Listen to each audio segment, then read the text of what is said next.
अध्याय 1। मेरे माता पिता और प्रारंभिक जीवन। भारतीय संस्कृति की विशेषता हमेशा से परम सत्य की खोज और शिष्य गुरु एक दो संबंध रही है। मेरा अपना मार्ग मुझे एक ऐसे ईसा मसीह जैसे ऋषि के पास ले गया जिनका सुंदर जीवन युगों युगों तक तराशा गया। वे उन महान गुरुओं में से एक थे जो भारत के एकमात्र गुरु हैं। शेष बची हुई संपत्ति। हर पीढ़ी में उभरते हुए उन्होंने बेबीलोन और मिस्र के भाग्य के खिलाफ अपनी भूमि को मजबूत किया है। मुझे अपनी शुरुआती यादें पिछले जन्म की काल भ्रमित विशेषताओं को समेटे हुए मिलती हैं। मुझे सुदूर जीवन की स्पष्ट यादें आईं। हिमालय की बर्फ के बीच एक योगी, 1 से 3। अतीत की ये झलकें किसी आयामहीन कड़ी के जरिए मुझे भविष्य की एक झलक भी देती हैं। बचपन के असहाय अपमान मेरे मन से दूर नहीं हुए हैं। मैं इस बात से नाराज था कि मैं न तो चल सकता था और न ही खुद को खुलकर व्यक्त कर सकता था। जब मुझे अपनी शारीरिक नपुंसकता का एहसास हुआ तो मेरे भीतर प्रार्थना की लहरें उठीं। मेरे मजबूत भावनात्मक जीवन ने कई भाषाओं में शब्दों के रूप में मौन रूप धारण कर लिया। भाषाओं की आंतरिक उलझन के बीच मेरे कान धीरे धीरे अपने लोगों के परिवेशी बंगाली अक्षरों के अभ्यस्त हो गए। एक शिशु के मन का आकर्षक दायरा वयस्कों को खिलौनों और पैर की उंगलियों तक ही सीमित माना जाता है। मनोवैज्ञानिक उथल पुथल और मेरे असंवेदनशील शरीर ने मुझे कई बार हठीली रोने की स्थिति में ला दिया। मुझे याद है कि मेरे दुख से परिवार के लोग कितने हैरान थे। मेरे आसपास खुशियों की यादें भी उमड़ रही हैं। मेरी माँ का दुलार और तुतलाकर बोलने और धीरे धीरे कदम बढ़ाने की मेरी पहली कोशिशें। ये शुरुआती जीतें जिन्हें आमतौर पर जल्दी ही भुला दिया जाता है, फिर भी आत्मविश्वास का एक स्वाभाविक आधार है। मेरी दूरगामी यादें अनोखी नहीं हैं। कई योगियों को जीवन और मृत्यु के बीच नाटकीय संक्रमण के बावजूद बिना किसी रुकावट के अपनी आत्मचेतना को बनाए रखने के लिए जाना जाता है। यदि मनुष्य केवल एक शरीर है तो इसका नुकसान वास्तव में पहचान के लिए अंतिम अंतिम अवधि को दर्शाता है। लेकिन अगर सहस्राब्दियों से भविष्यवक्ताओं ने सच कहा है तो मनुष्य अनिवार्य रूप से निराकार प्रकृति का है। मानव अहंकार का लगातार मूल केवल अस्थायी रूप से इंद्रिय बोध के साथ संबद्ध है। हालांकि बचपन की अजीबोगरीब स्पष्ट यादें बहुत दुर्लभ नहीं हैं। कई देशों में यात्रा के दौरान मैंने सत्यनिष्ठ पुरुषों और महिलाओं के मुंह से बचपन की यादें सुनी हैं। मेरा जन्म 19वीं सदी के आखिरी दशक में हुआ था और मैंने अपने जीवन के पहले 8 साल गोरखपुर में बिताए। यह पूर्वोत्तर भारत के संयुक्त प्रांत में मेरा जन्म स्थान था। हम 8 बच्चे थे, 4 लड़के और 4 लड़कियां। एथ मुकुंद लाल घोष, एथ 4 दूसरा बेटा और चौथा बच्चा था। पिता और माता बंगाली थे, क्षत्रिय जाति के। 1 से 5 दोनों ही संत स्वभाव के थे। उनका आपसी प्रेम शांत और गरिमामय, कभी भी तुच्छ रूप से व्यक्त नहीं हुआ। एक आदर्श माता पिता का सामंजस्य 8 युवा जीवन के घूमते हुए कोलाहल का शांत केंद्र था। पिता भगवती चरण घोष दयालु, गंभीरा और कभी कभी कठोर थे। हम बच्चे उनसे बहुत प्यार करते थे, फिर भी हम उनसे एक निश्चित श्रद्धापूर्ण दूरी बनाए रखते थे। एक उत्कृष्ट गणितज्ञ और तर्कशास्त्री, वे मुख्य रूप से अपनी बुद्धि से निर्देशित होते थे। लेकिन मां दिल की रानी थीं और हमें केवल प्यार से ही सिखाती थीं। उनकी मृत्यु के बाद पिताजी ने अपनी आंतरिक कोमलता को और अधिक प्रदर्शित किया। मैंने तब देखा कि उनकी नजर अक्सर मेरी मां की नजर से मिलती जुलती थी। मां की उपस्थिति में हमें शास्त्रों से सबसे पहले कड़वे मीठे परिचय का अनुभव हुआ। महाभारत और रामायण 1 से 6 की कहानियों को जरूरतों को पूरा करने के लिए कुशलता से बुलाया गया था। अनुशासन का सिद्धांत, शिक्षा और दंड साथ साथ चलते थे। पिताजी के प्रति सम्मान का एक दैनिक संकेत यह था कि मां हमें दोपहर में सावधानीपूर्वक कपड़े पहनाती थीं ताकि वे कार्यालय से घर लौटते समय उनका स्वागत कर सकें। उनका पद बंगाल नागपुर रेलवे में उपाध्यक्ष के समान था, जो भारत की बड़ी कंपनियों में से एक है। उनका काम यात्रा करना था और मेरा बचपन के दौरान हमारा परिवार कई शहरों में रहा। मां जरूरतमंदों की मदद के लिए हमेशा तैयार रहती थीं। पिता भी दयालु थे, लेकिन कानून और व्यवस्था के प्रति उनका सम्मान बजट तक सीमित था। एक पखवाड़े में मां ने गरीबों को खाना खिलाने में पिता की मासिक आय से भी ज्यादा पैसे खर्च कर दिए। मैं बस इतना ही कहना चाहता हूं कि आप अपने दान को एक उचित सीमा के भीतर ही रखें। अपने पति की हल्की फटकार भी मां को बहुत बुरी लगती थी। उन्होंने बच्चों को किसी असहमति का संकेत दिए बिना एक हैकनी कैरेज का आदेश दिया। अलविदा, मैं अपनी मां के घर जा रहा हूं। प्राचीन अल्टीमेटम। हम अचंभित होकर विलाप करने लगे। हमारे मामा मौके पर पहुंचे। उन्होंने पिताजी को कुछ बुद्धिमानी भरी सलाह दी जो निस्संदेह सदियों से मिली हुई थी। पिताजी द्वारा कुछ सुलह समझौते वाली बातें कहने के बाद मां ने खुशी खुशी टैक्सी को रवाना कर दिया। इस तरह मेरे माता पिता के बीच एकमात्र परेशानी समाप्त हो गई जो मैंने कभी देखी थी। लेकिन मुझे एक खास चर्चा याद है। एक बेचारी औरत जो अभी अभी घर पर आई है, उसके लिए मुझे 10 रुपए दे दो। मां की मुस्कान में एक अलग ही आकर्षण था। 10 रुपये क्यों? एक ही काफी है, पिता ने एक औचित्य जोड़ा। जब मेरे पिता और दादा दादी की अचानक मृत्यु हो गई तो मुझे गरीबी का पहला अनुभव हुआ।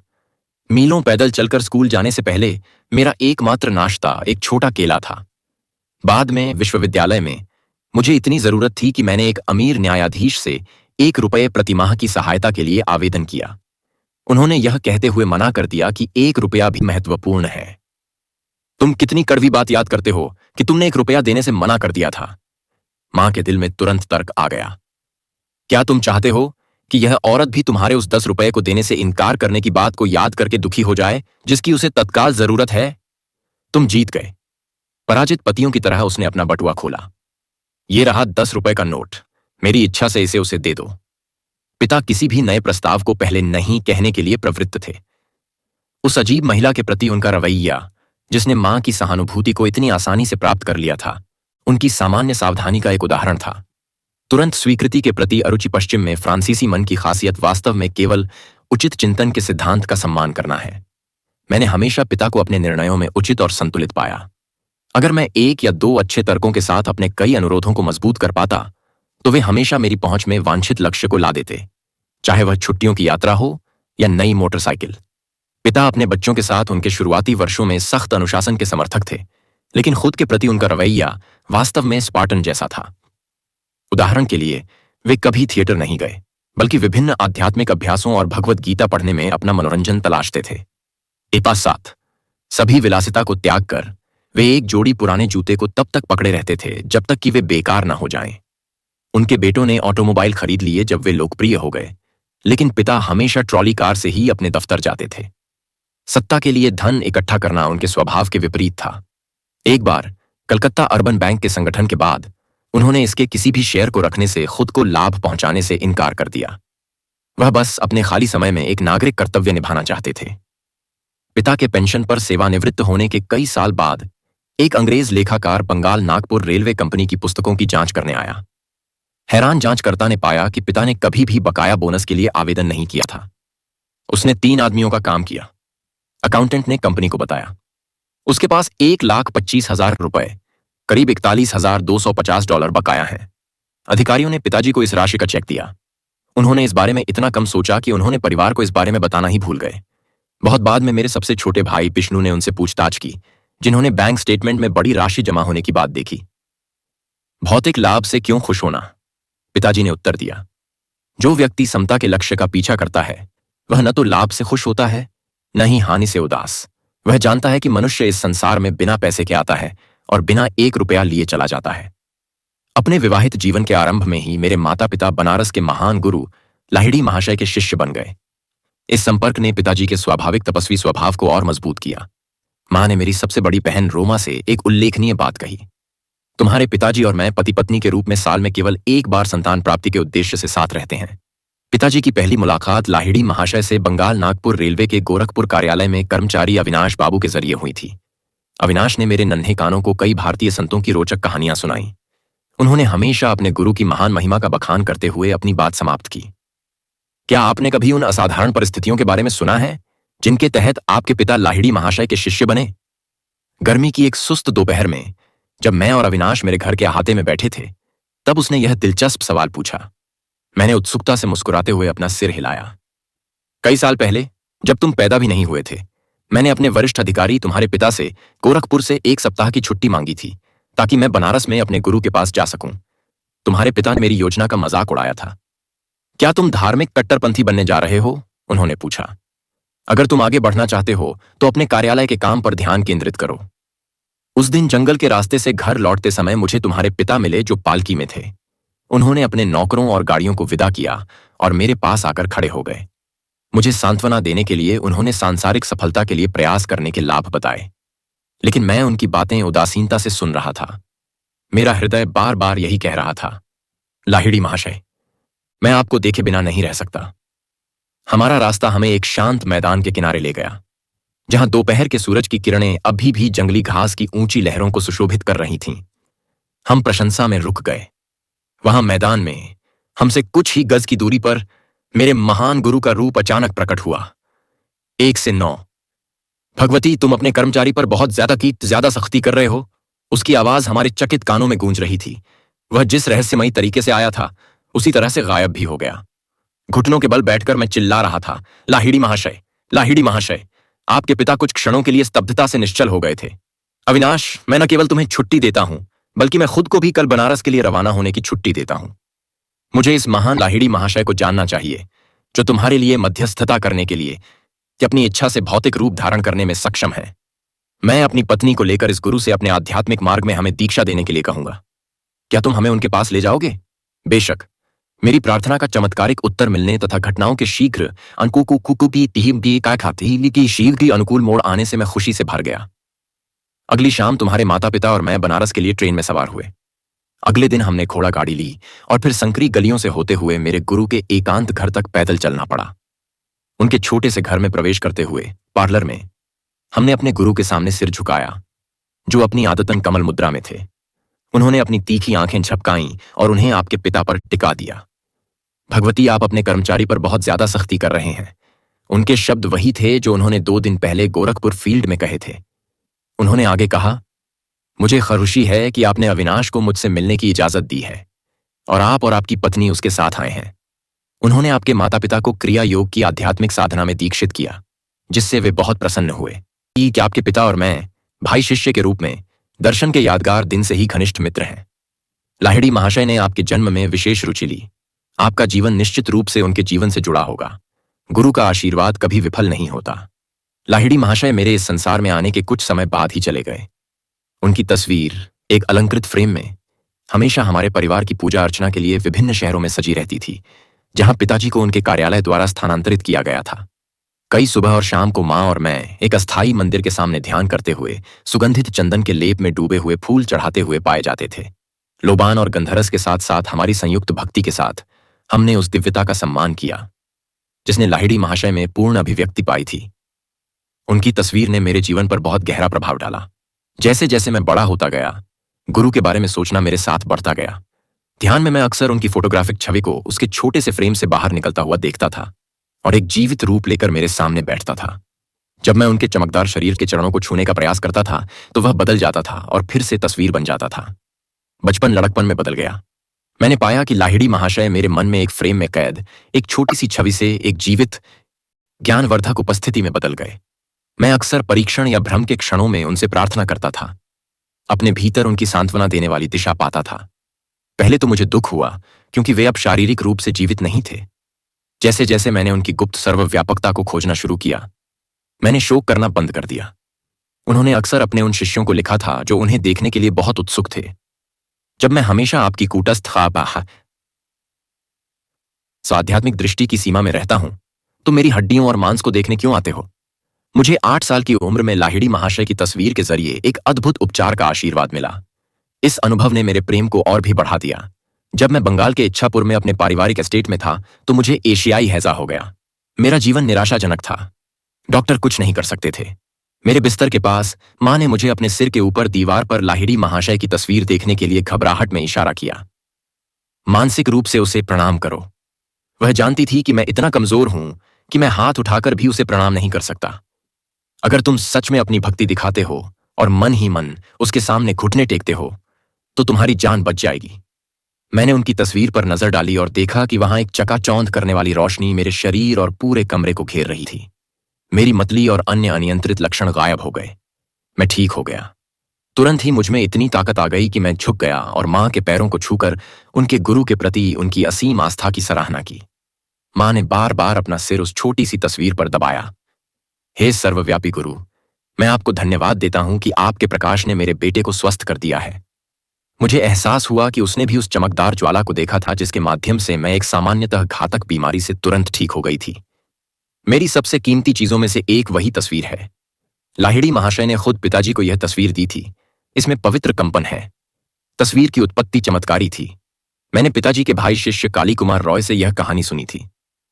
ऐसा प्रतीत होता है कि गुरु को फोटो खिंचवाने से परहेज था। उनके विरोध के बावजूद एक बार उनकी और काली कुमार रॉय सहित भक्तों के समूह की एक सामूहिक तस्वीर ली गई। यह देखकर फोटोग्राफर आश्चर्यचकित रह गया कि जिस प्लेट पर सभी शिष्यों की स्पष्ट तस्वीरें थीं, उसमें बीच में एक खाली जगह के अलावा कुछ नहीं था, जहां उसे लाहिड़ी महाशय की रूपरेखा मिलने की उचित उम्मीद थी। इस घटना पर व्यापक रूप से चर्चा हुई। एक छात्र और विशेषज्ञ फोटोग्राफर गंगाधर बाबू ने दावा किया कि भगोड़ा आकृति उनसे बच नहीं पाएगी। अगली सुबह जब गुरु एक लकड़ी की बेंच पर कमल की मुद्रा में बैठे थे, जिसके पीछे एक पर्दा था, गंगाधर बाबू अपने उपकरणों के साथ पहुंचे। सफलता के लिए हर एहतियात बरतते हुए उन्होंने लालच से 12 प्लेटें उजागर कीं। हर एक पर उन्हें जल्द ही लकड़ी की बेंच और स्क्रीन की छाप मिल गई, लेकिन एक बार फिर गुरु की आकृति गायब थी। आंसू और टूटे हुए गर्व के साथ गंगाधर बाबू अपने गुरु की तलाश में निकल पड़े। कई घंटे बीतने के बाद लाहिड़ी महाशय ने एक महत्वपूर्ण टिप्पणी के साथ अपनी चुप्पी तोड़ी। मैं आत्मा हूं। क्या आपका कैमरा सर्वव्यापी अदृश्य को प्रतिबिंबित कर सकता है? मैं देख सकता हूं कि ऐसा नहीं हो सकता, लेकिन पवित्र महोदय, मैं प्रेम पूर्वक उस शारीरिक मंदिर का चित्र चाहता हूं जहां अकेले मेरी संकीर्ण दृष्टि में वह आत्मा पूरी तरह से निवास करती हुई प्रतीत होती है। तो फिर कल सुबह आ जाओ, मैं तुम्हारे लिए पोज दूंगी। फोटोग्राफर ने फिर से अपना कैमरा फोकस किया। इस बार पवित्र आकृति रहस्यमय अगोचरता से आच्छादित नहीं, प्लेट पर स्पष्ट थी। मास्टर ने फिर कभी तस्वीर के लिए पोज नहीं दिया। कम से कम मैंने तो कोई नहीं देखा। इस पुस्तक में तस्वीर को फिर से प्रस्तुत किया गया है। लाहिड़ी महाशय की सुंदर आकृतियां एक सार्वभौमिक व्यक्तित्व की तरह शायद ही यह बताती हैं कि वे किस जाति से थे। ईश्वर साक्षात्कार का उनका गहन आनंद उनकी कुछ रहस्यमयी मुस्कान में थोड़ा बहुत प्रकट होता है। उनकी आंखें, जो बाहरी दुनिया पर नाममात्र की दिशा को दर्शाने के लिए आधी खुली हैं, आधी बंद भी हैं। पृथ्वी के लालच से पूरी तरह बेखबर, वे हर समय उन साधकों की आध्यात्मिक समस्याओं के प्रति पूरी तरह से सजग रहते थे जो उनकी कृपा के लिए आते थे।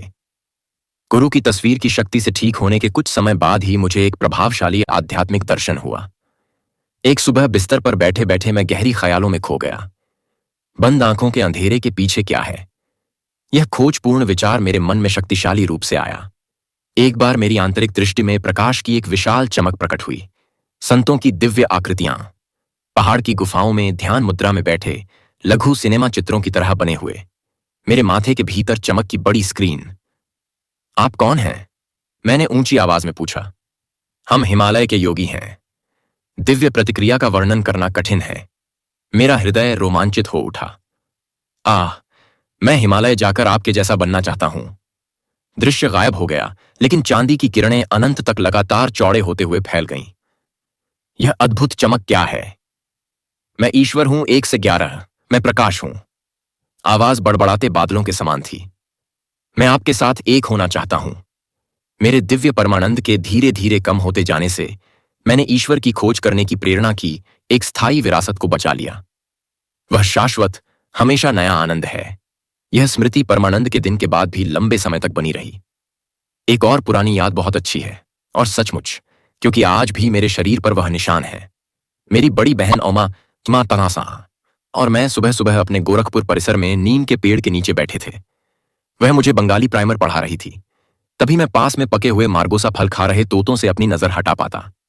उमा ने अपने पैर पर फोड़े की शिकायत की और मरहम की एक शीशी ले आई। मैंने मरहम की थोड़ी मात्रा अपनी बांह पर लगाई। आप स्वस्थ हाथ पर दवा क्यों लगाते हैं? ठीक है बहन, मुझे लगता है कि कल मुझे फोड़ा हो जाएगा। मैं तुम्हारे मरहम का परीक्षण उस जगह पर कर रहा हूं जहां फोड़ा होगा। तुम छोटे झूठे हो बहन, जब तक तुम सुबह तक यह न देख लो कि क्या होता है, मुझे झूठा मत कहना। मुझ में क्रोध भर गया। उमा प्रभावित नहीं हुई और उसने 3 बार अपना ताना दोहराया। मैंने धीमे से जवाब दिया और मेरी आवाज में दृढ़ निश्चय झलक रहा था। मेरे अंदर की इच्छा शक्ति की कसम, मैं कहता हूं कि कल मेरे हाथ पर ठीक इसी जगह पर एक बहुत बड़ा फोड़ा निकलेगा और तुम्हारा फोड़ा अपने वर्तमान आकार से दुगुना बढ़ जाएगा। सुबह मुझे बताया गया स्थान पर एक बड़ा फोड़ा दिखाई दिया। उमा के फोड़े का आकार दोगुना हो गया था। एक चीख के साथ मेरी बहन मां के पास पहुंची। मुकुंद एक भूत प्रेत बन गया है। मां ने गंभीरता से मुझे निर्देश दिया कि कभी भी शब्दों की शक्ति का उपयोग किसी को नुकसान पहुंचाने के लिए न करें। मैंने हमेशा उनकी सलाह देख के कंधा को याद रखा है और उसका पालन किया है। मेरे फोड़े का शल्य चिकित्सा द्वारा इलाज किया गया। डॉक्टर के चीरे से बना एक निशान आज भी मौजूद है। मेरी दाहिनी बांह मनुष्य के शब्द में छिपी शक्ति की निरंतर याद दिलाती है। उमा से गहन एकाग्रता के साथ कहे गए उन सरल और स्पष्ट रूप से हानिरहित वाक्यों में बम की तरह विस्फोट करने और निश्चित, यद्यपि हानिकारक प्रभाव उत्पन्न करने के लिए पर्याप्त गुप्त शक्ति थी। बाद में मुझे समझ में आया कि वाणी में विस्फोटक कंपन शक्ति को बुद्धिमानी से किसी के जीवन को कठिनाइयों से मुक्त करने के लिए निर्देशित किया जा सकता है और इस प्रकार बिना दाग या फटकार के काम किया जा सकता है। 1 से 12। हमारा परिवार पंजाब के लाहौर में रहने चला गया। वहां मैंने देवी काली के रूप में दिव्य मां की एक तस्वीर खरीदी। 1 से 13। इसने हमारे घर की बालकनी पर एक छोटे से अनौपचारिक मंदिर को पवित्र किया। मेरे मन में एक स्पष्ट विश्वास पैदा हो गया कि उस पवित्र स्थान पर की गई मेरी कोई भी प्रार्थना अवश्य पूरी होगी। एक दिन उमा के साथ वहां खड़े होकर मैंने बहुत ही संकरी गली के दूसरी तरफ की इमारतों की छतों पर 2 पतंगों को उड़ते देखा। तुम इतने चुप क्यों हो? उमा ने मुझे शरारत से धक्का दिया। मैं बस यही सोच रहा हूं कि यह कितना अद्भुत है कि दिव्य मां मुझे जो भी मांगता हूं वह देती है। मुझे लगता है वह तुम्हें वे 2 पतंगे दे देगी। मेरी बहन ने मजाक उड़ाते हुए हंस दिया। क्यों नहीं? मैंने उनके अधिकार के लिए मौन प्रार्थना शुरू कर दी। भारत में पतंगों के साथ मैच खेले जाते हैं जिनकी डोर गोंद और कांच के टुकड़े से ढकी होती है। हर खिलाड़ी अपने प्रतिद्वंद्वी की डोर को काटने की कोशिश करता है। एक खुली हुई पतंग छतों पर उड़ जाती है। उसे पकड़ने में बहुत मजा आता है। चूंकि उमा और मैं बालकनी में थे, इसलिए यह असंभव लग रहा था कि कोई भी खुली हुई पतंग हमारे हाथ में आ जाए। उसकी डोर स्वाभाविक रूप से छतों पर लटक रही होगी। लेन के उस पार के खिलाड़ियों ने अपना मैच शुरू कर दिया। एक डोरी कट गई। तुरंत पतंग मेरी दिशा में तैरने लगी। हवा के अचानक कम होने से यह एक पल के लिए स्थिर हो गई, जो कि विपरीत घर के ऊपर कैक्टस के पौधे के साथ डोरी को मजबूती से उलझाने के लिए पर्याप्त थी। मेरे दौरे के लिए एक आदर्श लूप बनाया गया था। मैंने पुरस्कार उमा को सौंप दिया। यह सिर्फ एक असाधारण दुर्घटना थी और आपकी प्रार्थना का उत्तर नहीं। अगर दूसरी पतंग आपके पास आ जाए तो मैं विश्वास करूंगी। बहन की गहरी आंखों में उसके शब्दों से ज्यादा विस्मय झलक रहा था। मैंने अपनी प्रार्थनाएं तीव्र गति से जारी रखीं। दूसरे खिलाड़ी द्वारा जबरदस्ती खींचे जाने के कारण उसकी पतंग अचानक गिर गई। वह हवा में नाचती हुई मेरी ओर बढ़ी। मेरे सहायक कैक्टस के पौधे ने फिर से पतंग की डोर को उस आवश्यक लूप में बांध दिया जिससे मैं उसे पकड़ सकूं। मैंने अपनी दूसरी ट्रॉफी उमा को भेंट की। वास्तव में दिव्य मां आपकी बात सुनती है। यह सब मेरे लिए बहुत अजीब है। बहन एक भयभीत हिरण की तरह भाग गई। 1 से 2। आध्यात्मिक शिक्षक, संस्कृत मूल गुर से बना, उठाना, उत्थान करना। 1 से 3। योग, एकता, ईश्वर पर ध्यान लगाने का प्राचीन भारतीय विज्ञान का अभ्यासी। 1 से 4। 1914 में जब मैंने प्राचीन मठवासी स्वामी संघ में प्रवेश किया तो मेरा नाम बदलकर योगानंद रख दिया गया। मेरे गुरु ने 1935 में मुझे परमहंस की धार्मिक उपाधि प्रदान की। अध्याय 24 और 42 देखें। 1 से 5। परंपरागत रूप से योद्धाओं और शासकों की दूसरी जाति। 1 से 6। ये प्राचीन महाकाव्य भारत के इतिहास, पौराणिक कथाओं और दर्शन का खजाना है। एवरीमैन्स लाइब्रेरी की एक पुस्तक, रामायण और महाभारत, रोमेश दत्त, न्यूयॉर्क, प्रणय की द्वारा अंग्रेजी पद्य में संक्षेपण है। 1 से 7। यह महान संस्कृत कविता जो महाभारत महाकाव्य के भाग के रूप में आती है, हिंदू बाइबल है।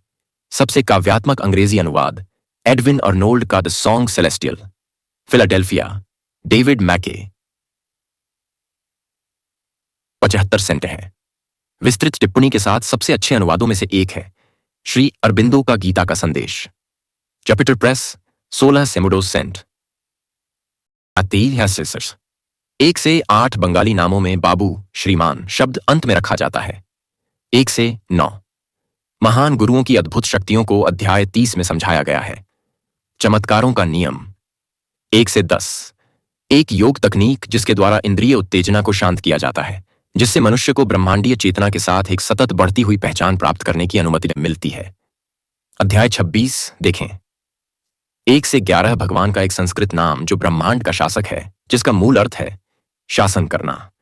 हिंदू धर्म ग्रंथों में भगवान के लिए 108 नाम हैं, जिनमें से प्रत्येक का दार्शनिक अर्थ अलग अलग है। 1 से 12।